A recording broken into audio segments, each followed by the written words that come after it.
The play is set in a sandwich shop on Hollywood Boulevard where Ida nurses a soda.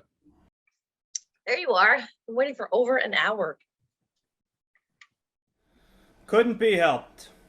What happened? My schedule got all jammed up. Okay, how'd that happen? The impossible happened. I had an audition. You had an audition? Yeah, my agent calls me once every year to make sure her phone is still working. Well, an audition? For TV? No, a movie. And it's a big one. Oh, what kind of character was it? What? What kind of character were you auditioning for? A dead body. What? A dead body. In this movie, the lead finds a dead body. Someone who doesn't move. Aha. Someone who has assumed room temperature. Well, you would be very good in a role like that. You think? Yeah, you're one of the slowest moving people I know. Thank you. You know when I saw you walking down the street? Yeah? I thought you were standing still. Thank you. Your body moves Yes? like a statue.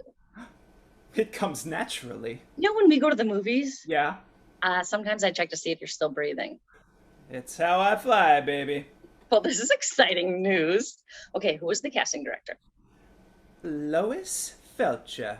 Oh my God, Lois Felcher. Oh, she's so big time, very powerful. Also has a good rep, and the big studios go to her all the time. I know. Oh, wow, Lois Felcher. Okay, how does something like this go? I mean, how do you audition for a dead body? Well, mostly it involved Yeah? being very still. Not moving. Exactly. You really thought this out. Oh, what can I tell you? I'm a method actor. I studied with Lee. Lee Strasberg? No, Lee Berkowitz. Just as good. Oh, what did you actually do? Oh, so I got on the floor. And? And I didn't move. Oh, good choice. Thank you. Then what? Lois and some other people helped me get up again. Okay, what did she say? Lois said it shoots tomorrow. Uh-huh. So there would be no callbacks. Okay. And she was going with someone else. Damn. Did she at least tell you why? Yes. Lois said she wanted someone who was a little more bubbly. Bubbly? The guy is dead. I know. She has lost her mind. She has no idea what she's doing. What a bitch. I know. I hate her. Everyone does. Little weasel with lipstick. Yeah. Two-timing backstabber. Total phony. A monster in high heels. The most hated woman in Hollywood. Bubbly. I don't believe it. Neither did I. How in the hell could a dead guy be bubbly? Ah, casting directors. They get this thing in their head and nothing will erase it. Unbelievable. I mean, did she tell you got the part? No, but I think it was Ivan Sharansky. Wait, was he there? No, but I saw Ivan had signed in 2 hours before me. Yeah, they probably went with him. Yeah. Dead bodies are Ivan Sharansky's thing. He's just numero uno. Ivan's the Jackie Robinson of dead bodies. Ivan's license plate says dead guy. He has his gravestone on his front lawn. His phone message says, "Oh, sorry, I can't come to the phone right now. I'm dead." The man invented the open eye stare, the body in a bathtub, the dead guy hanging upside down. And then dead guy in a swamp, and dead in a garbage can, and dead inside a vending machine. He's very versatile. You know, at Metro, Ivan once stayed in a master shot for 3 minutes and didn't breathe once. How in the hell did he do that? He passed out. Ah, the man is committed to his craft. Casting people, producers, directors, when they think dead body, they think Ivan Sharansky. I know. And yet, Yeah? I want you to know I hesitate saying this, okay? Go on. Because I don't like to gossip or judge people. Oh, please. We're in show business. All we do is gossip and judge people. It's just that Ivan has played dead bodies and maybe 100 movies. And you got to admit, over the years, his work's gotten a little stale. You know what? What? I have to agree with you.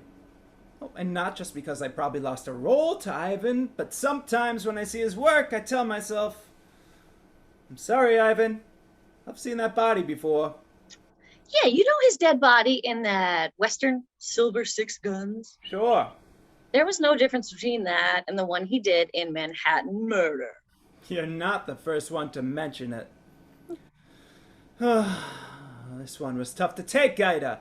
To lie on the floor and be told someone else did it better. I think I'm gonna call it quits. Oh, no, Carl, don't say that, okay? One bad audition. It's not worth it. You're a great actor. Hold on. Hello? Yes, this is him. Uh-huh. Uh-huh. Oh, that's horrible. Just terrible. I'm so sorry to hear. What a shock. Uh-huh. Uh-huh. Yes, I think I can. Let me check. Hold on.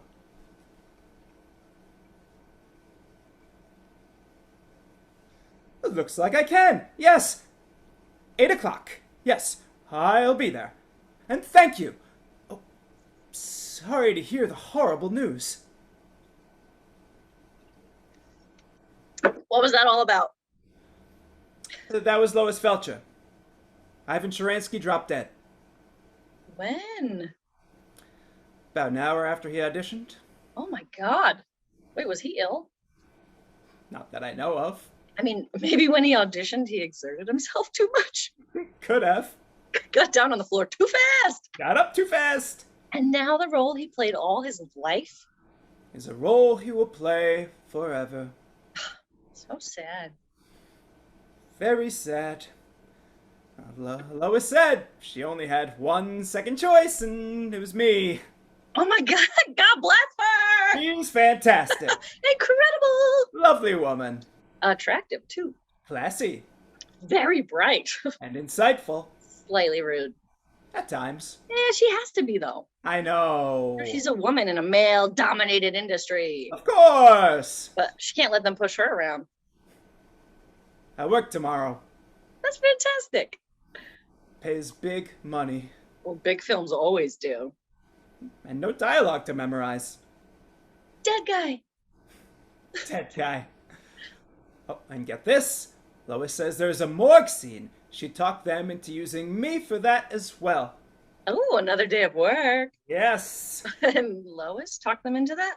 That's what she said. Oh, God bless her. She's fantastic. I love her. Yeah. Okay, when you see her, uh-huh, will you tell her I think she's terrific? And if she's casting any roles that might be right for her? I will. Gonna celebrate and buy us a sandwich. 6-inch? 12-inch! Wow, when you celebrate, you go all out. It's how I fly. Hey, Carl. Yeah? This could be the start of something. You think? Yeah. You could become the next Ivan Sharansky.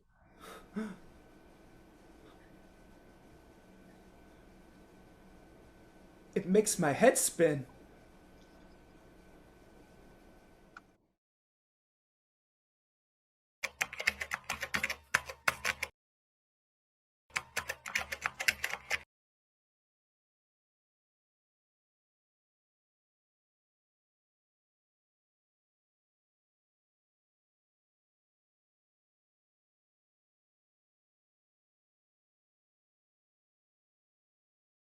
Lights up on a middle-class American home, complete with a kitchen, a living room, and a small dining area. It is furnished with all the things you would expect to be in a middle-class American home. Nothing more, nothing less. Fred enters, carrying various bags. He calls to his wife Eugenia, who is observing something in the oven. They are peculiar. Honey, I'm home. Dearest, Did you get everything on my list? Yes. I got the lean ground beef, whole grain dry pasta, organic celery, carrots and onions, a dozen eggs, extra virgin olive oil, Grey Poupon mustard, hypoallergenic fabric softener, Kleenex lavender, scented Febreze, a lock for the medicine cabinet, baby aspirin, and the party hats. Did you get the sign? How could I forget? Ta-da! It's beautiful. Isn't it the most beautiful welcome home sign you've ever seen? I had to restrain myself from buying more than one. It certainly is saucy. She will love it. Oh, I know she will.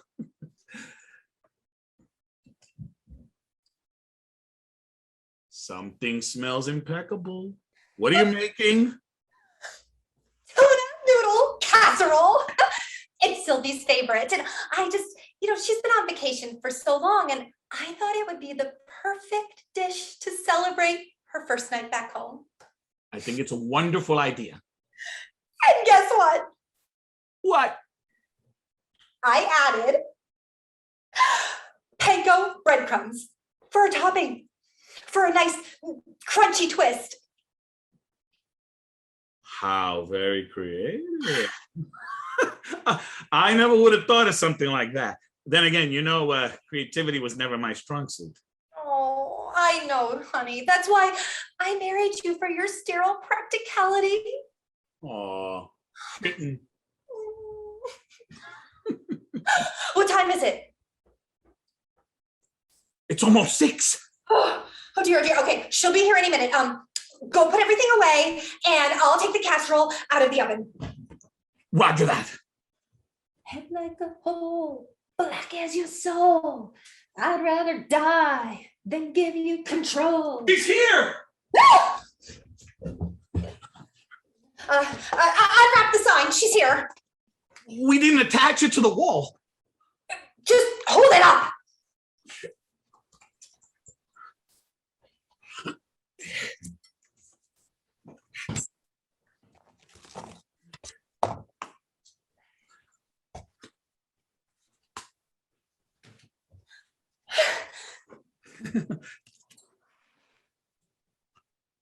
Welcome home. Oh God. We missed you so much. You gained weight in a good way. Did you make lots of friends? How does it feel to be home? It feels Wonderful. Comforting. Saucy. overwhelming. It feels overwhelming. Don't look so sad, Eugenia. I mean, I think what Sylvie means is that she feels overwhelmed with all our love. Right, Sylvie? Actually, you know what? Sure. Yeah, let's go with that. Mm-hmm. You want a party hat? I'm okay, thank you. I've got 2. I can see that. Are you guys okay? Of course we're okay. Why wouldn't we be okay? Because you seem really peppy, like weirdly peppy. Is our pep a problem? Yeah, since when are you put off by pep? I didn't say I was. It's never mind. Well, there's no use in just standing around. It's dinner time. I already ate. Why would you do that? Because I was stranded at the bus station for 5 hours when you two refused to pick me up. So naturally I got a little hungry. Well, excuse us for wanting to dedicate some quality time to getting things prepared for your arrival. Dinner being one of those things. Yeah. How about some gratitude? Thank you for not picking me up so that you could mask the awkwardness of my return with mundane party supplies and a dinner that I did not ask for. You're welcome. You're so welcome. Regardless of your hunger, I think it would behoove you to have a taste of the meal. I made it just for you after all, and at the very least, we can all enjoy some time together as a family. Yeah, family. I love this family. Okay. Wonderful. Well, if it is all right, I would like to go to my room first, though, so I could, settle down, put my things down. Oh dear. Oh, dear is right. What is it? We converted your room. What? What? We converted your room. Yeah, no, I got that part, but why? You knew I'd be coming back home. We needed a dedicated space for jazzercise. Jazzercise, really? Really? Really? Yeah. You understand we're getting older, so we have to work extra hard to keep the old joints nice and buttery.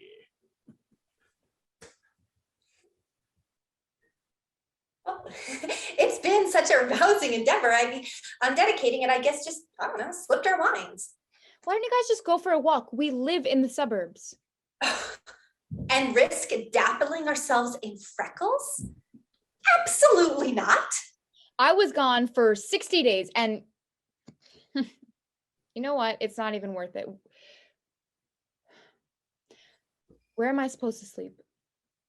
There's a perfectly good couch in my man cave. It's not even a couch. It's a futon. It's a small, decrepit futon that you got for free off of Craigslist. Futon schmooton. It's a soft surface, and everyone knows that soft surfaces lend themselves to sleeping. Could I take the couch in the living room? It is so much bigger.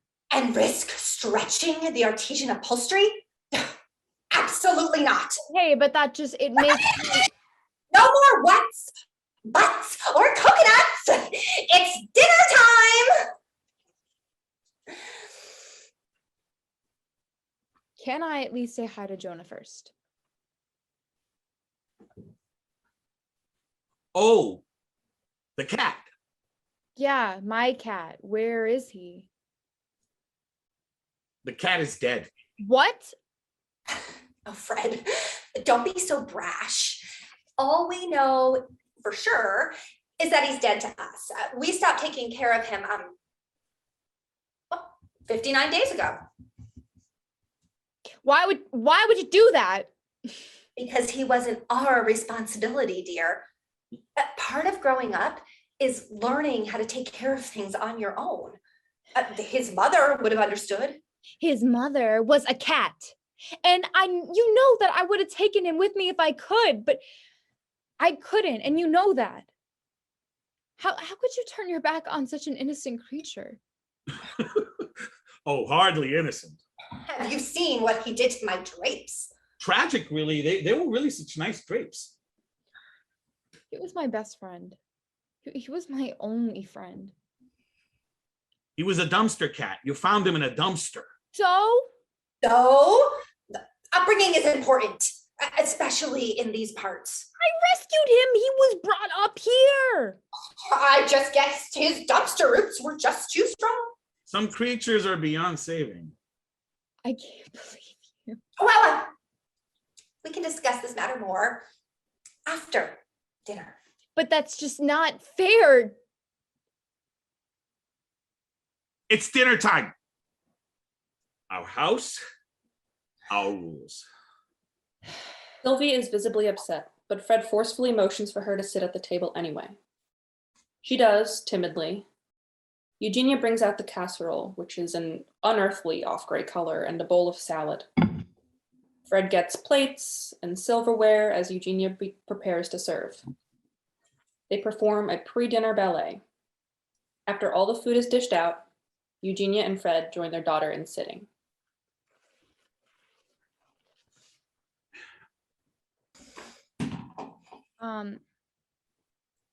Yeah, what is it? Your favorite.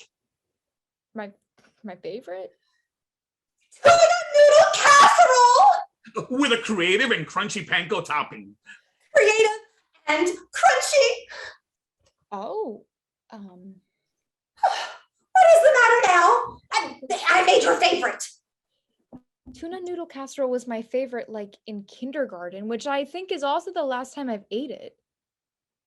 That can't be right. Can it? I think she must be confused. I'm not. Also, hi, I'm a vegetarian. Since when? Mom, I've been a vegetarian for 4 years. That's 4 years too long, in my opinion. You should try it. I'm just gonna stick with the salad.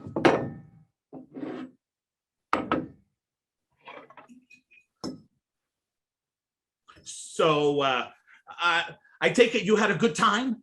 You look so zesty.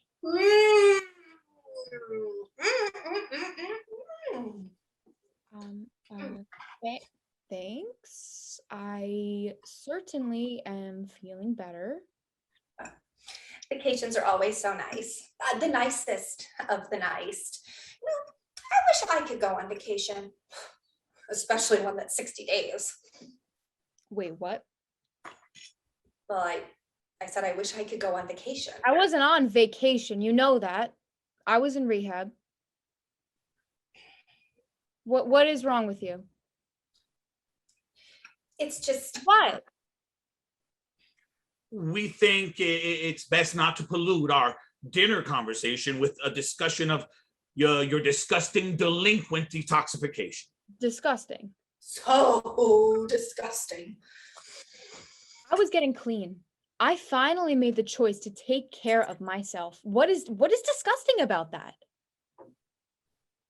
No, please enlighten me.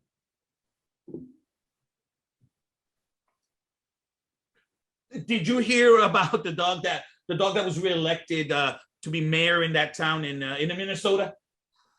Ooh, reelected. Good for him. He deserves a round of applause. The dog.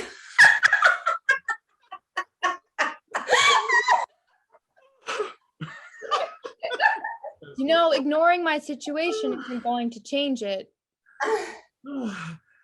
I bet he barks a lot of orders.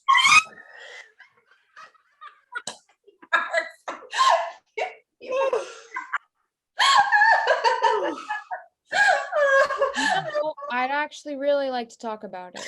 Now, why would you want to do things like that? Especially at the dinner table.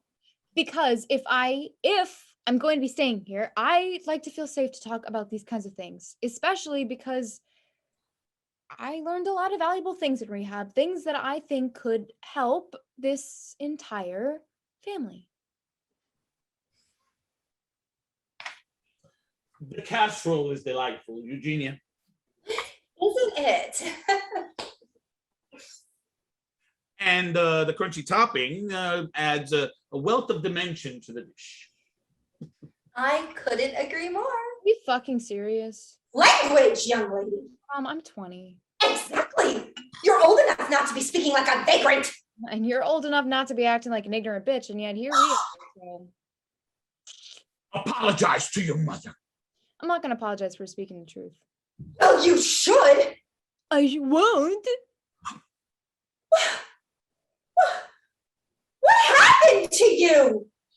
You're such a sweet, quiet, passive little girl. We all got along so well.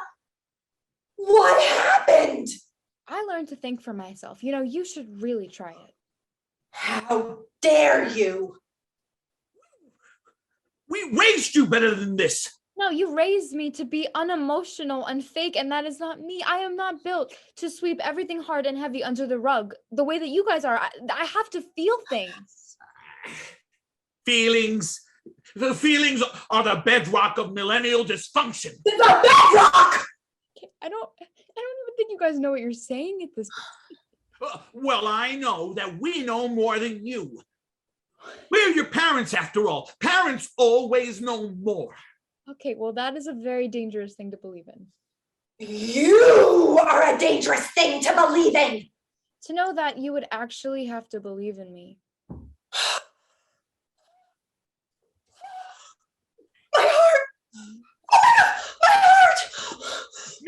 insolence is giving your mother palpitations.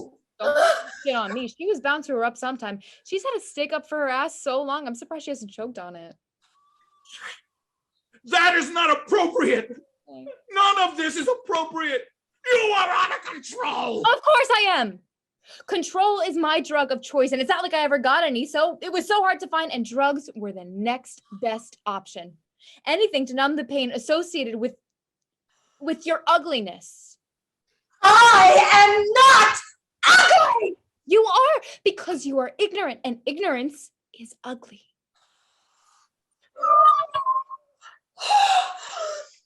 Eugenie, my love. This is right! None of this is right! You were supposed to come home and be fixed. You were supposed to be fixed. No more foul language or mention of your filthy transgressions. Nothing like that. You were supposed to come home and be good as new.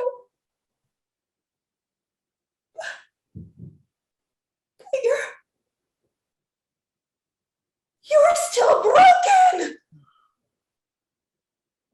What are you even talking about? You are broken. You broke yourself the second you decided to turn to a life of drugs. I was already broken. You broke me. I needed help. I needed help for a long time. But when I asked you for help, you acted like the problems didn't exist. Like I didn't exist, and I was willing to do anything to get your attention. To take away that pain of feeling like nothing. To feel like a broken piece of nothing. But you know what I know now? I am something, and I don't need you to tell me otherwise. I don't need you.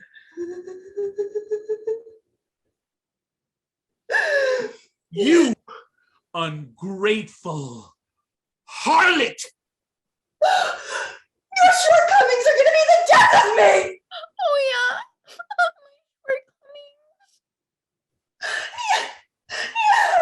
Well, then get a load of this. I started watching porn when I was 14. The first porno I ever saw was girl on girl, and it was called Thanks for the Memories. Collapse! And I lied about joining the Cotillion Club and used the membership money to buy Red Bull. And so, You're delinquent! the only reason I was ever in talented and gifted classes was because I cheated off Alexander Peabody in class. I am not talented nor gifted. I am proudly and unbelievably average. And I shoplifted all of your Christmas gifts. And I used to spit in your sangria when you would throw dinner parties. And I used to smoke weed out of your Sherlock Holmes collector's pipe. And, well, I did. I played with Ouija boards.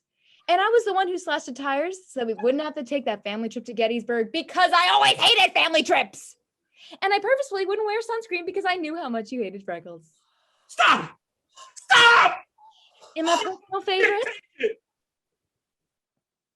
I loved rehab.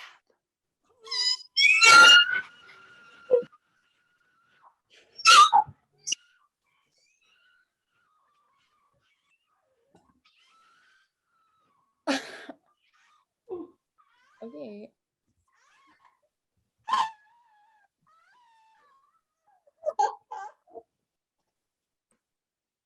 I loved it. For the first time in my life, I could talk and be listened to. They called me strong. Can you believe that? Strong.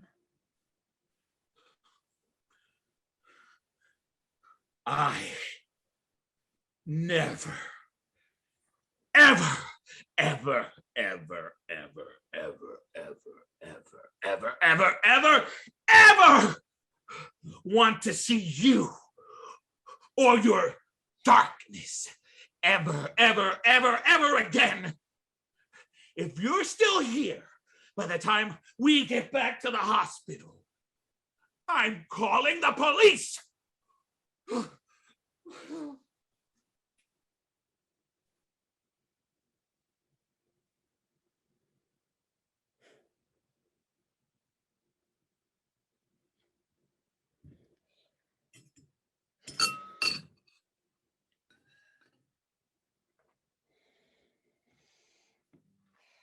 I want serenity. I want acceptance. I want courage. I want change. I want wisdom.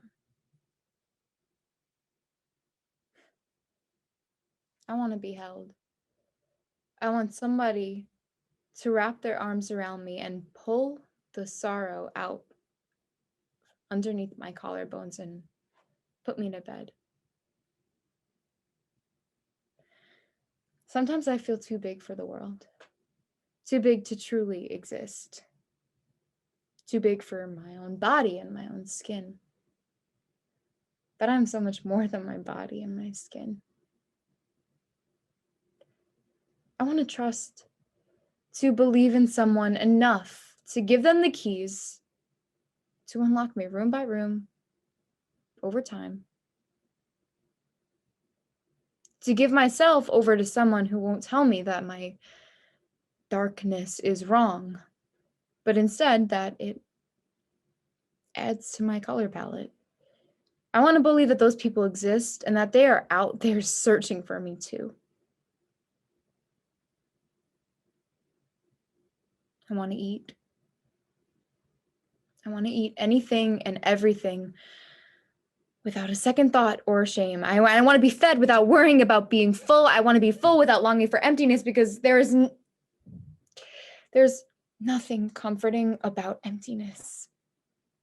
And I want to travel, be a stranger somewhere I'm meant to be a stranger. I want to see the world without the fear that it will swallow me whole or tell me that I am not allowed to exist exactly the way that I am right now.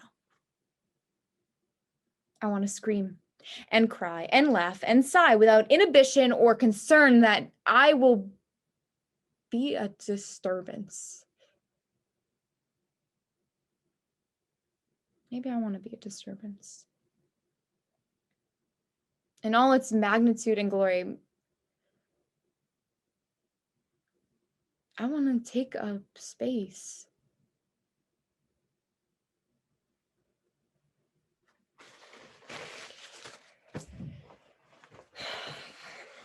And now I can.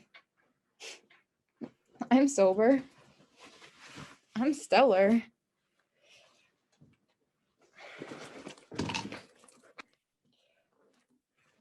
I'm Sylvie. The lights brighten around her. Wow, she is really something. As the lights fade, we hear the sound of a cat meowing. End of play.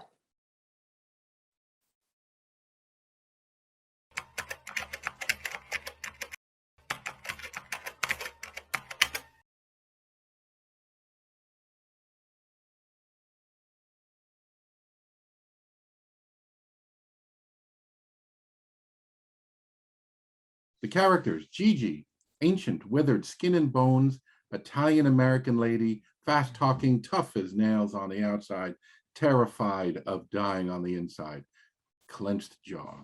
Rosie, ancient, withered skin and bones, Italian-American lady, naughty, sweet as sugar, just happy to be here, if only she could remember where she was, twinkling eyes. Time, the present. We think, we just can't remember. The setting: a nursing home in southeastern Connecticut.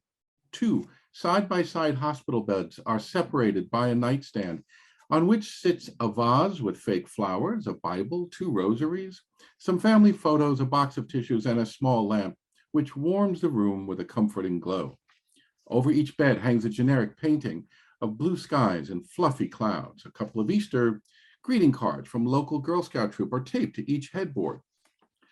A warm, gentle light streams through the partially open blinds on the window next to Gigi's bed, and the door next to Rosie's bed lets in a block of ice-cold, ice-blue fluorescent light. Lights up on Gigi, who is sleeping restlessly, and Rosie, who is sleeping peacefully.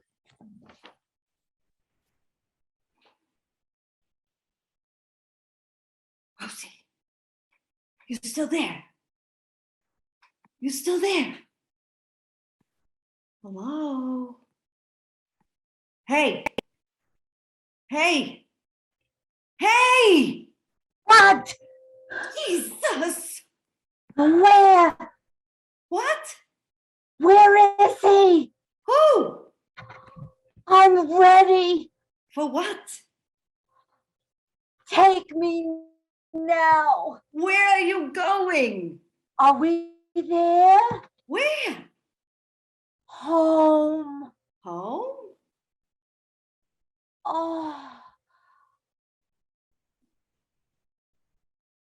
Where are we? Where do you think? Gigi! Yeah, Gigi! I know my name. It's you! What about it? It's you! I know. You're here too! What? You're here too! We went together! Here we are! Where? Heaven! Okay. We got to tell the nurse to adjust your morphine dose. Oh, it's beautiful! It is? It's a miracle! Oh, Gigi, look! My blanket, my flowers, my Bible, my rosary. Oh, it's all here. I was actually afraid it would be all fluffy clouds and sunshine. It always seemed too drafty. And the glare, my God. But it's just like life. Heaven on earth. And you came too. Rosie, we're not dead. No, we are not. We are resurrected. We're not dead. This isn't heaven. It's not. If it is, I'm converting. I thought we passed together. If we did, dear God, make me an atheist. Oh, so we're not dead? Close, but no cigar. And this isn't heaven. Hell no. It's Uncasville. Uncasville? That's the back of the Mohegan Casino. What are we doing at a casino? Dinner and a show. Really? Don't bet on it.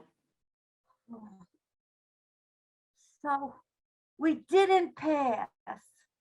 Well, you did toot a couple of times in your sleep. Oh, that was me? What do you think it was? The Archangel Gabriel honking his horn?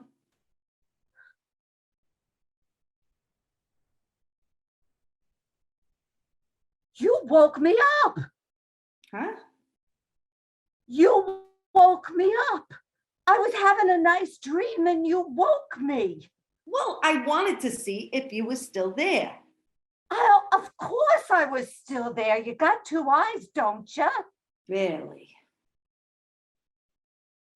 Well, what time is it? I don't know. Is that sunrise or sunset? I don't know. Did we eat yet? Don't remember. Oh. Well, I'm glad you're still here. Where am I gonna go? Coney Island? Never mind. I'm so confused. Yeah, well, what's new? I'll tell you what's not new. You're still a pain in my ass. Hey, you better watch your mouth. We both got one foot in the grave, and if heaven looks like the back of a casino, imagine what hell is going to look like. Hopefully the inside of the casino. Ah, your mother. Your mother. Oh.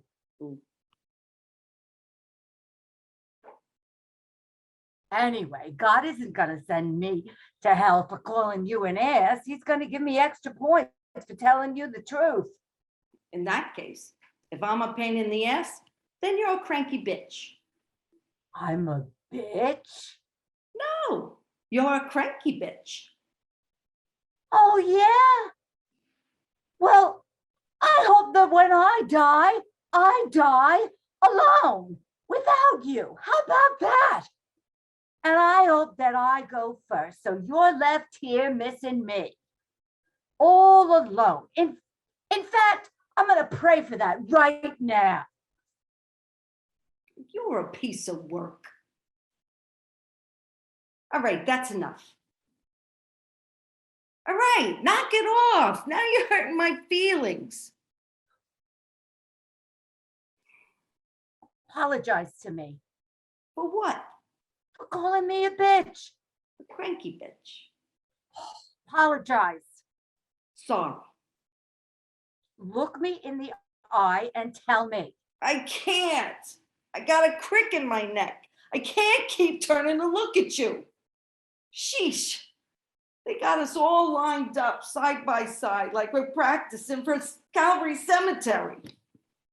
Apologize. I'm sorry For what? for calling you the B word. And And what? isn't there something else you'd like to apologize to me for? No. What else is there? If you don't know, I'm not telling you. For heaven's sake, just tell me. Fine. For waking me up from my dream. I needed to know you were still there. I was having a nice dream. Oh, yeah? Well, what was it about? What? Your dream. None of your business. Bullshit. Oh, strike two.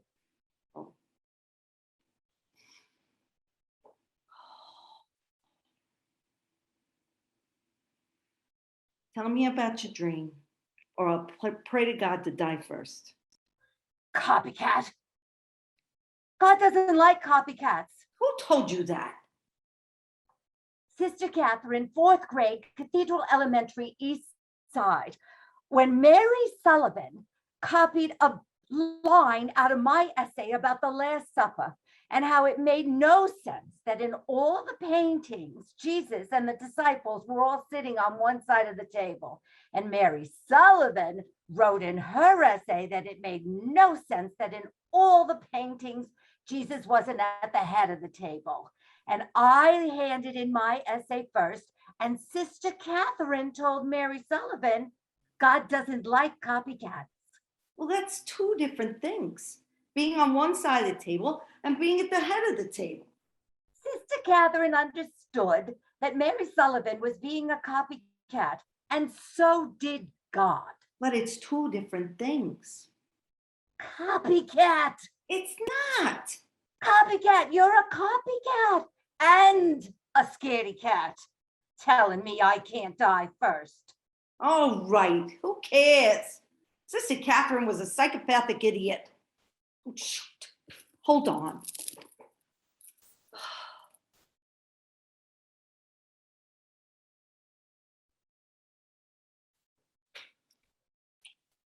Okay, where were we? You're gonna need to pray a lot longer and harder for insulting a nun. What are you laughing at? Longer and harder. Rosie. Do you think there are erections in heaven? Rosie! Boing, and on the 3rd day he rose again. Oh my God, Bobby Cats. Bobby Cats. Bobby Cats. Mr. Robert Bobby Cats. Mr. Robert Bobby the cat meow. Meow. Hiss. Bobby. Bobby Cat. That June afternoon. It was August. Right, it was August. We were in that heat wave. I swear it was a snowstorm. In August? I stand corrected. and Bobby stood erected. And the good Lord was resurrected. resurrected. Only his mother knew. If your mother only knew. Don't you dare. Oh, what a bad, bad boy. He was a good Jew, Yeah, they make good husbands. but he was a bad, bad boy. Bad to the bone. Bone. We're going to hell. See you there, old friend. For dinner and a show? Yeah, you can bet on it. Oh, okay.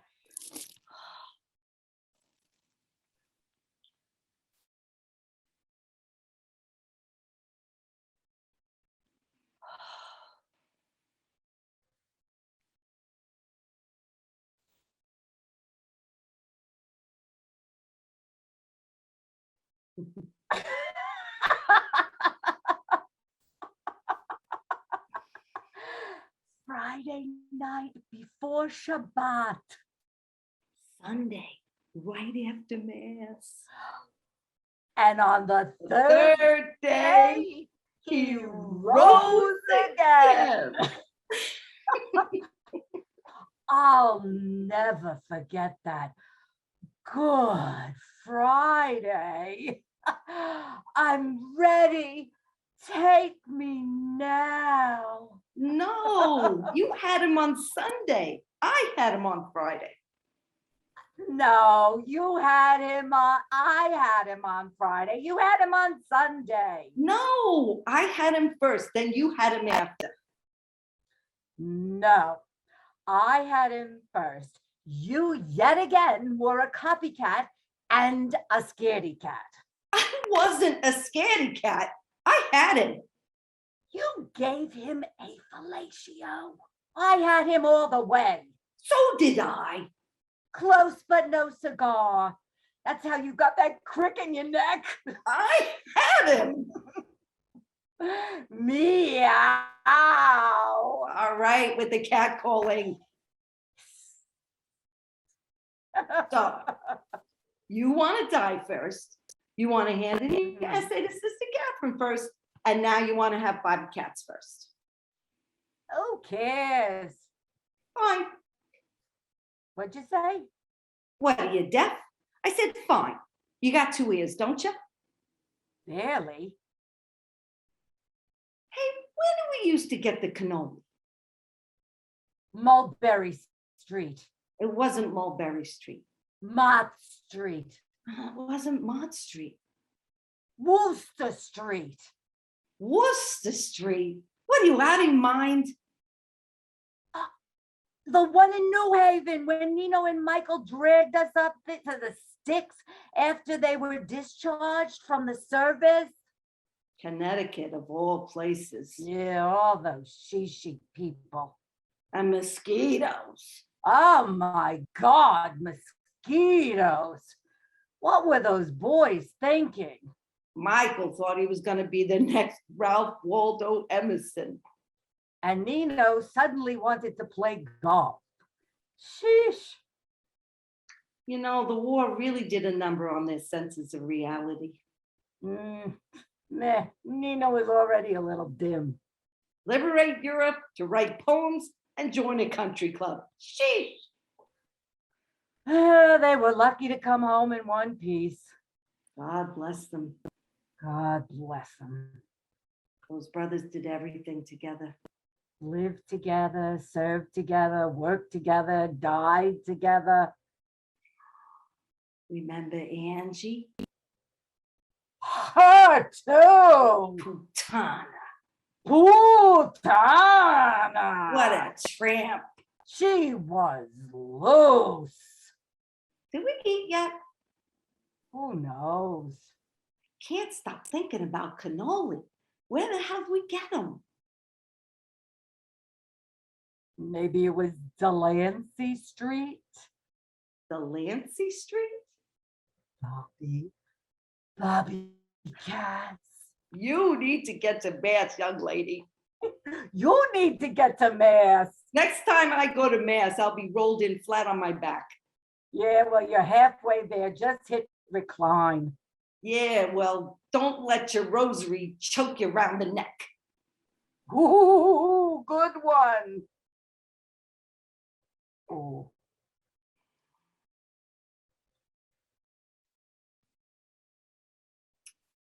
Hey, do you remember when we, What? you know, when we, What? you know. If I had any idea what the heck you were talking about, it would be a miracle and I'd be canonized. Oh, never mind. Just tell me what your dream was about. Oh, Please. I don't remember. I think I had a nightmare. Well, Sometimes I'm here, sometimes I'm there. what are you talking about? What do you mean, what am I talking about?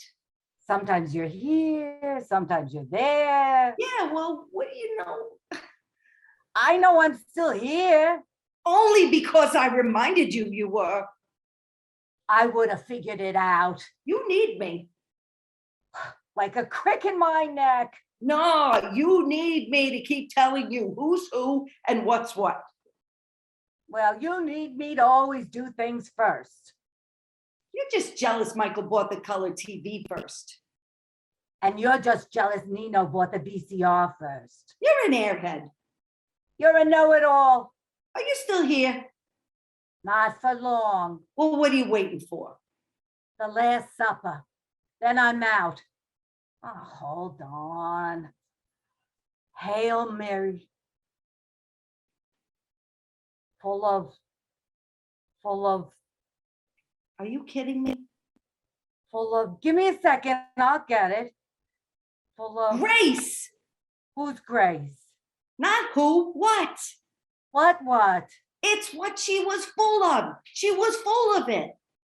You're full of it. Rosie, if you can't remember a simple Hail Mary, a prayer we've been practicing to prepare for a moment like this all our lives. How do you prepare for dying? By praying. How do you prepare for dying? By living. Bobby Cats. You're a hippie. You're a nag. If Nino was still alive to hear you go on about the king of the Jews, Bobby Cats. Yeah, well, if Michael was still alive to hear you go on and on about his cannoli. What about it? That's disgusting, especially since I had him first. Enough with the first. Who's on first? Huh? Forget about it. Thank God Michael and Nino went first. They couldn't live without us. God bless them. One One right right after the other. Did everything together. They were good boys. Meh. I'm sorry I woke you. I forgive you. I'm sorry I called you an ass. I forgive you. And I'm sorry I said I wanted to die first. Me too.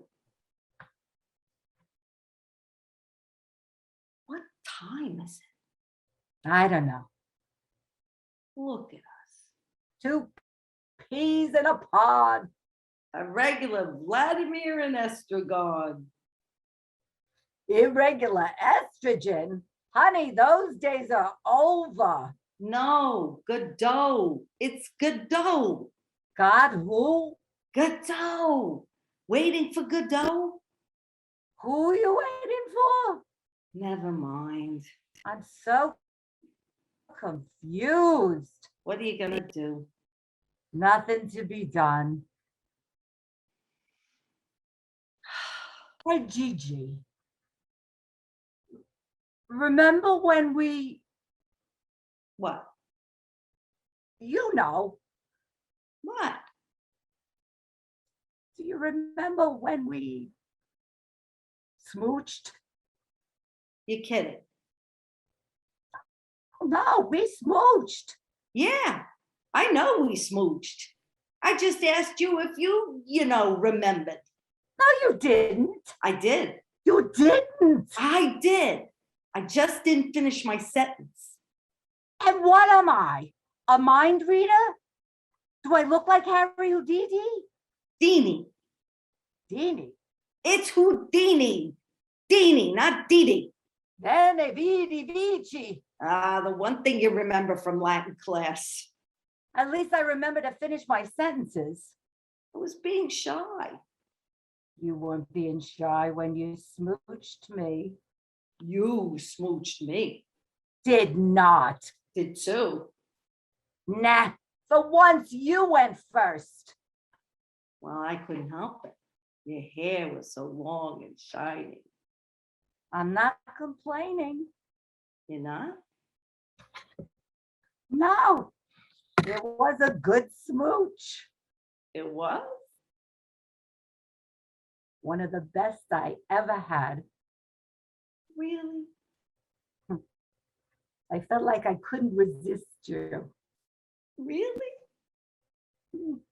Only time in my life I ever felt like that. Me too. Too bad we never smooched again. Yeah, too bad. Huh.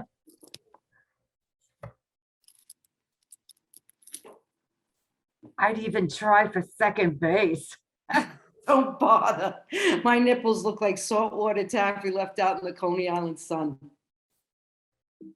Love you, Rosie. You forgot I who you are. I can't remember my own name, my Lord. I'm so sorry. I love you, Gigi.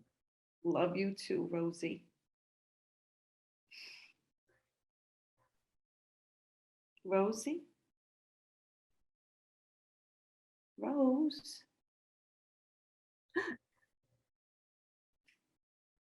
I'm okay. I'm okay.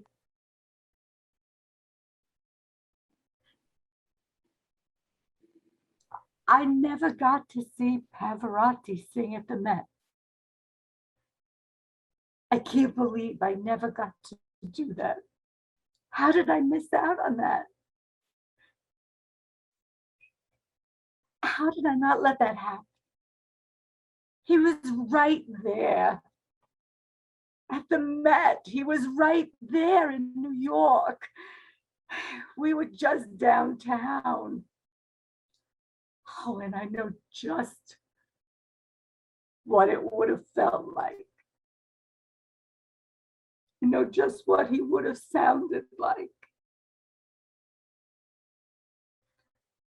Pavarotti at the Met.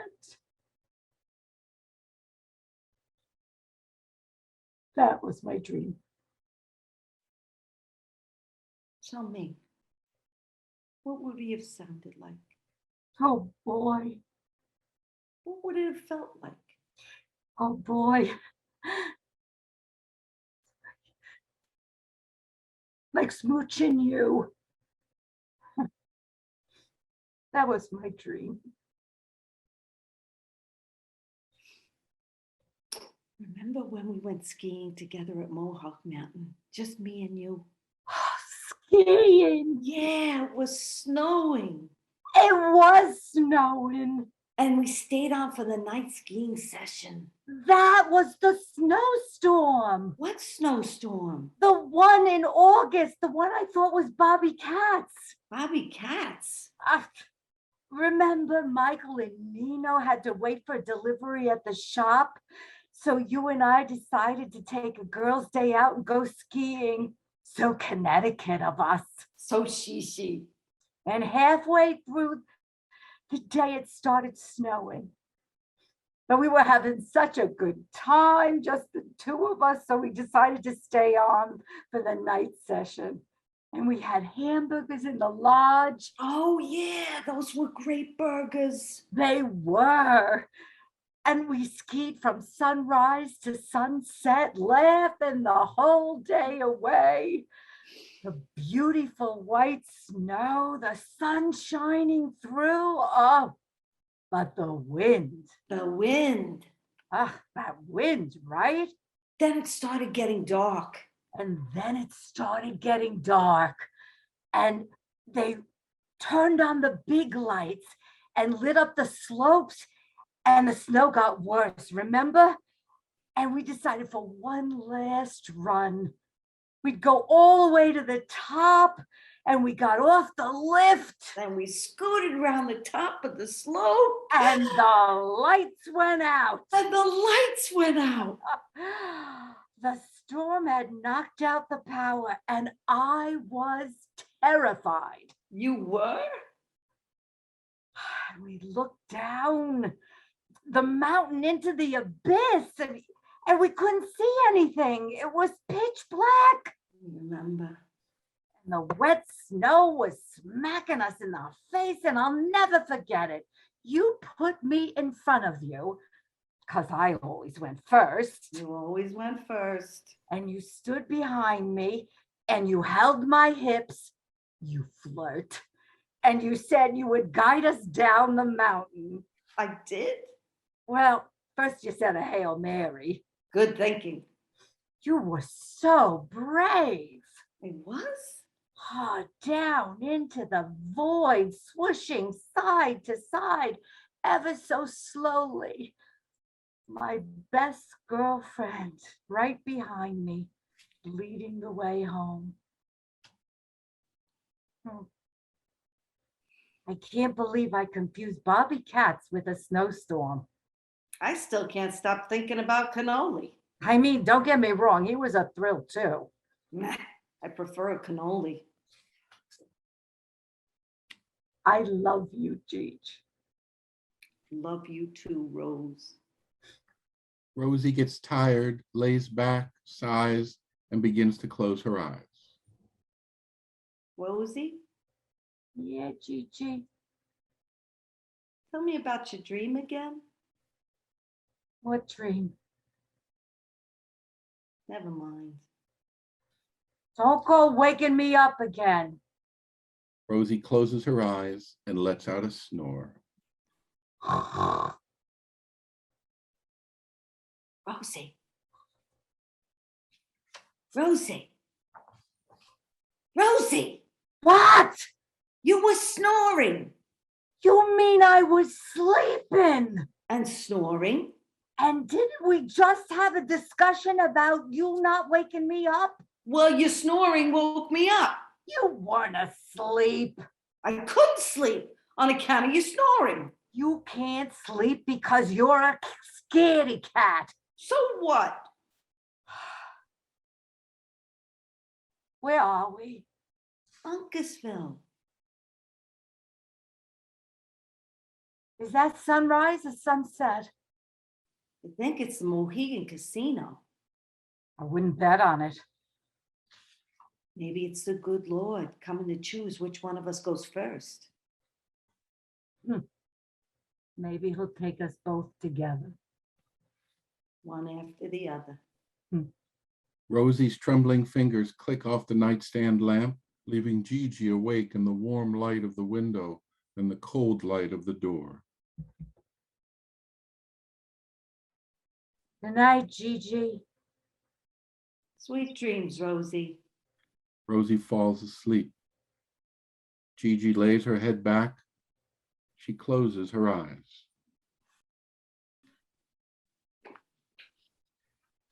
Rosie, you're still there. Rosie, you still there? I think I had a nightmare. Michael? Hey, Rosie? Damn it. Already lined us up.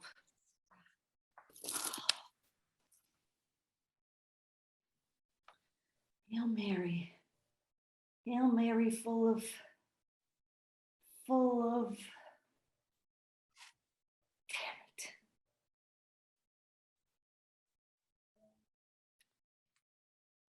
You know, I think the reason Jesus and the disciples all sat on one side of the table and the paintings was so that when you looked at the picture, you could feel like you were sitting at the table too. Like there was a seat for you, right there, across from Jesus, face to face. Rosie. Mom?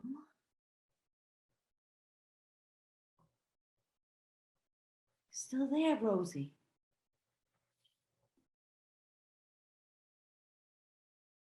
Don't worry. If I go first, I'll save you a seat. Face to face.